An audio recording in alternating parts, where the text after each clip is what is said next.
The Moment DW Li by Tarptent. We've had this since February. It's an 800 gram double wall Dyneema tent. It's kind of a wee bit of a unicorn because it's a single pole tent, double wall. There's no many of them kicks about. So it only weighs 400 grams. I bought it to do on the Cape Wrath Trail. I've had a scarp for years, back when they were sewn in Seattle, and they were very, very proud of their sewn in Seattle stuff, Tarptent. Nowadays though, they're sewn in China, and the quality is appalling. So we'll get this pitched. According to the advert, it's a 800 grams, up and ready for the elements in less than a minute. Double wall Dyneema shelter. Used for snowy mountain tops apparently. So, we took it on the Cape Wrath Trail, where it was fantastic, and then we took it on the Sky Trail. We went a few local camps, took it on the Sky Trail, and it started falling to bits. I'll show you all that stuff in a wee second.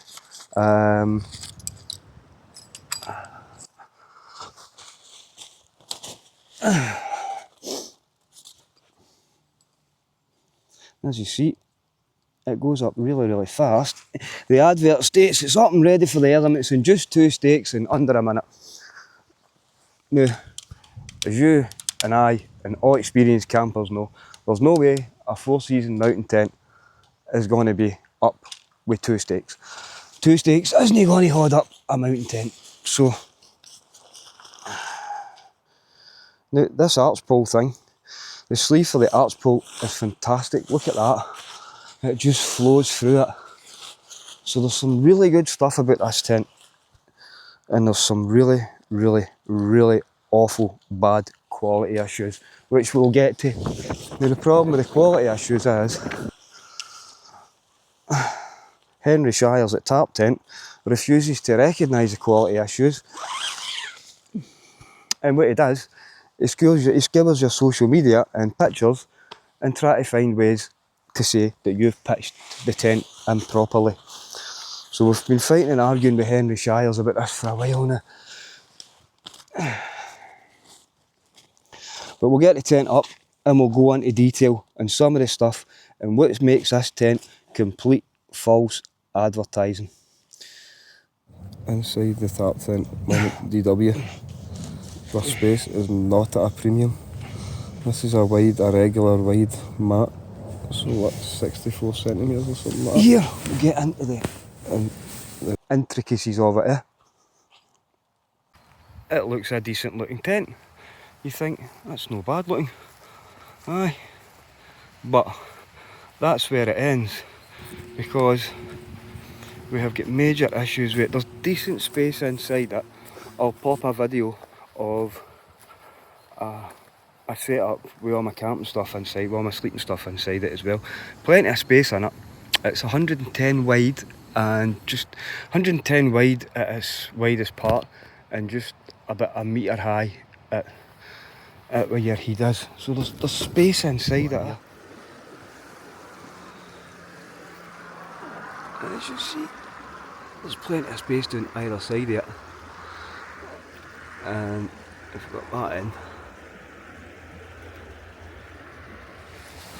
there's space at the heat as well. Inside could be then we're getting bolstered a bit. Oh, it's a bit too much flappy loose material in here, considering how wide it is and how big. Anyway, but here's where the issues start. As a 4-season mountain tent for mountain use, it's complete false advertising, because look at this gap you've got here. You've got almost a 3-inch gap here between the fly and the grun, and no matter what you do, the fly will not come down. That's as far down as the fly goes.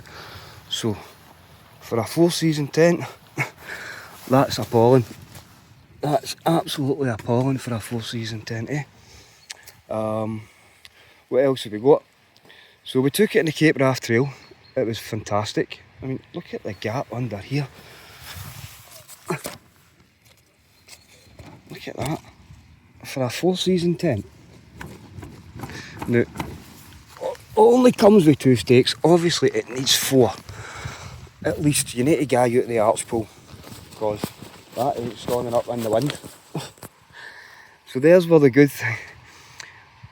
Right, so we had it on the Cape Wrath Trail. It was brilliant. Took it a few local camps. It was decent. And then we had it on the Skye Trail where it started falling to bits. So what happened is, the whole issue here is how the thing's built. This is a near £700 tent, and it is built as cheap as hell. I had my first get the scarp about 6 years ago. I thought, that's like, look at the gap under there. I thought, that's a great tent. But it was the finishing stuff that kind of let it down. So when this turned up 6 years later with the same sort of finishing kit, I was, but oof. So herein lies where all the issues lie with this tent. We took it on the Skye Trail, and the strut end poles burst through their gates, through their garages, and we'll get down here and we'll show you the reason for that just now. So as you can see, the fly here isn't very taut, it's not very tight. There's a big huge gap underneath here as well, which is your ventilation thing. Now the problem in here lies in these things here. Let me get these out.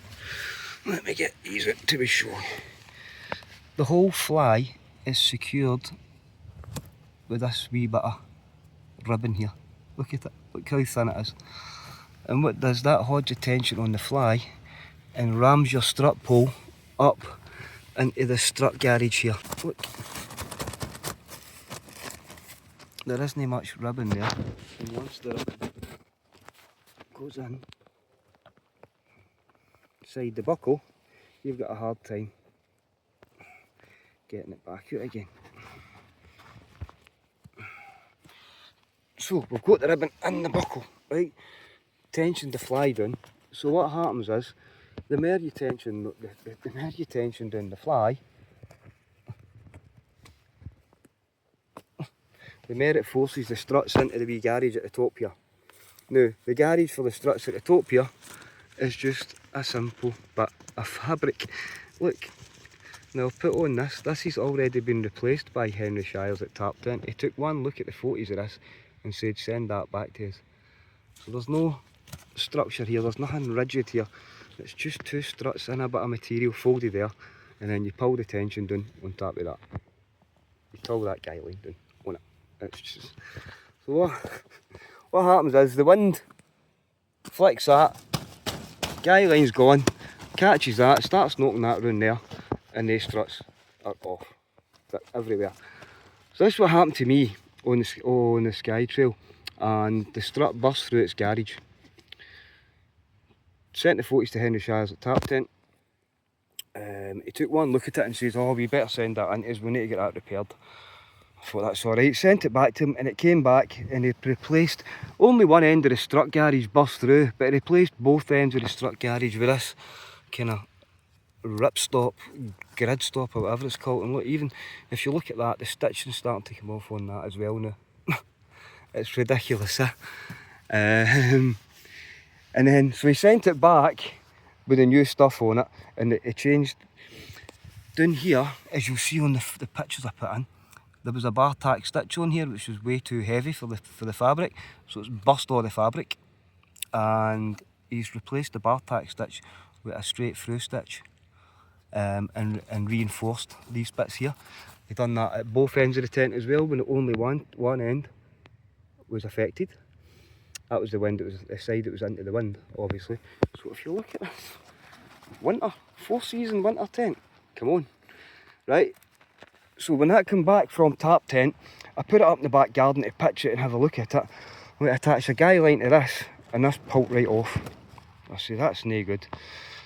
So I emailed Henry Shires, says, to be honest, he says, I'll give you money to go and get a repair done somewhere. I says, to be honest, Henry, that's no good enough. I would just like my money back for the tent. At that point, he came back and produced this back of a fag packet diagram to try and blame the damage at that side of the tent on me. I was just like, away you go. So realising I'm not getting my money back off him, took the tent. I think we took it to Norway. We took it to Norway and we were camped on a beach in Norway, and I woke up in the morning and the strut poles had burst through that end. The strut poles had burst through that end. I'll put the 40s up, and there was a big hole at this side of the fabric. I'll put the 40s in here as well. Now there's this wee hole here. I fixed it with a bit of Dyneema patch, which to me looked like the fabric just coming apart. This side here, which I've fixed again with Dyneema patches, that was a big massive hole. I have absolutely no idea how that hole got there. If you look at Henry's emails, he would suggest that I put the hole in it myself. Now, again, look at this fly. For a winter tent, that fly does not come down to the ground. You need to pin it down yourself. So we've now got the strut poles. The strut poles have burst through, the fabric's burst, that's burst off it, and Henry Shires is still trying to blame all this on me. This is all my fault, apparently, according to him. So we took it up and we're going to go for a few. What I've done, I made a few mods to this side of it, which make the tent a hell of a lot better. Now, the ribbon thing, which is still here, I was going to try and remove the buckets, but what I've done is I've tied them down and made them permanent so that the buckle can't move and the ribbon can't come back through the buckle.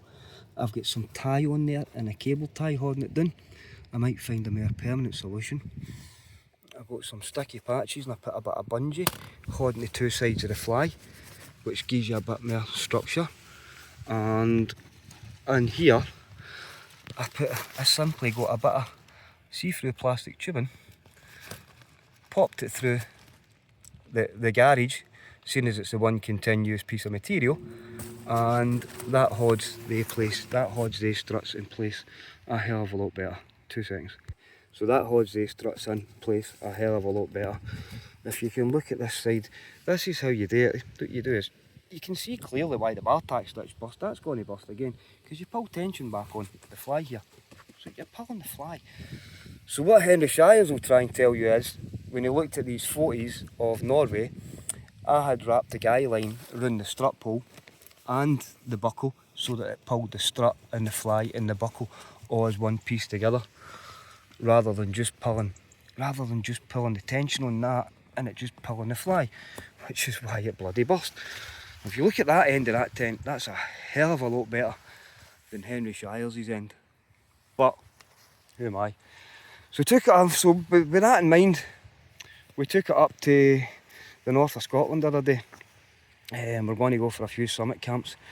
We camped up in a place, the Dirry Moor, and I woke up to, this is the 4th time this has happened, I woke up to the amount of condensation inside the tent was unbelievable. And there's plenty of space between the outer and the inner, so it was soaking inside the tent. The inside of the inner was soaking, my sleeping bag was soaking, the inside of the outer was soaking, and the outside of the outer was soaking, and it was bone dry. It was an absolute bone dry day. We're in the middle of a heat wave.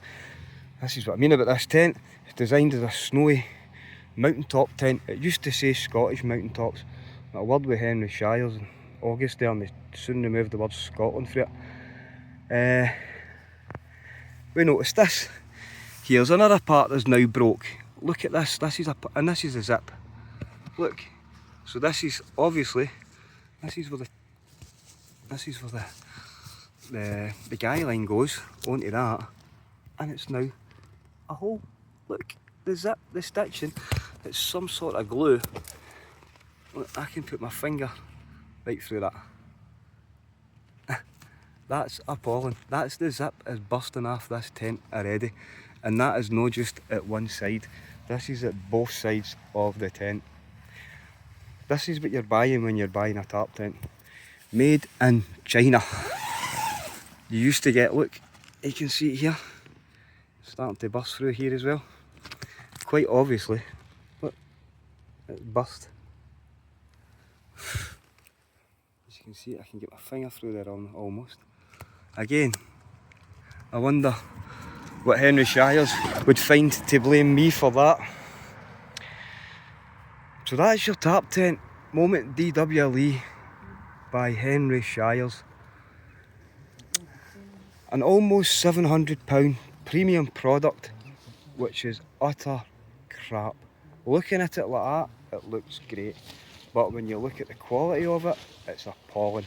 When you look at the attitude of the owner, appalling.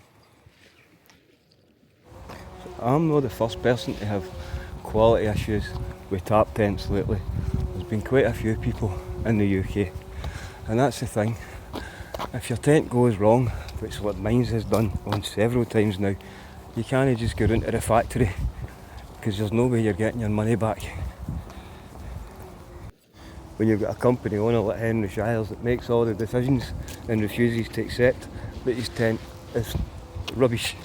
So I bought this to do summit camping, which I can't do in it because it's got too many failures in it now for me to twist it to take up a mountain.